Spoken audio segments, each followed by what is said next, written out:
নমস্কার, good morning বন্ধুরা। আজ মনসা পুজোর দিন। আজকে মনসা পুজোর সারাদিনটা মনসা পুজোটা আমরা কিভাবে কাটালাম, মায়ের পুজো কিভাবে হলো সেই নিয়ে একটা ছোট ব্লগ। আশা করছি আপনারা পুরো ব্লগটি দেখবেন। আর এখানে দেখুন, এখানে ঠাকুরমশাই চলে এসেছে। তার আগে আমি সব কাজ করে রেখেছি, মা ওদিকে ভোগ রান্না করে রেখেছে ঘরে। আর এদিকে এখন অঞ্জলি হচ্ছে। আর তার আগের পুজোরই পুজোটা ছেলে করে উনি। আর যাই হোক, এখানে পুজোর অঞ্জলি হচ্ছে, এরপরে হোমযজ্ঞ হবে আপনাদের জন্য। একটু মনসা মঙ্গলের, আমাদের বাড়িতে মনসা মঙ্গলও পড়া হচ্ছে হোম হতে হতে, পুজো শেষে। সবটাই রইলো, আপনারা শুনুন। যদি ভালো লাগে একটা লাইক কমেন্ট শেয়ার করবেন, আমার সাথে থাকবেন। দেখুন আপনার পুরো ভিডিওটা। জানি না আপনাদের কেমন লাগবে পুজোটা, তবে আমার তো খুব ভালো লেগেছে। এত লোকের উপস্থিতি খুবই আনন্দদায়ক। যাই হোক, আপনারা দেখুন আর মনসা মঙ্গলও শুনুন।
ईशु विश्वरूप नमाग्ने नमः।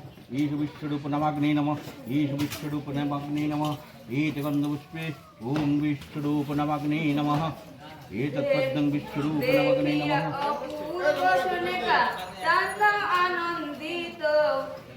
ईशु नमाग्ने नमः।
হ্যাঁ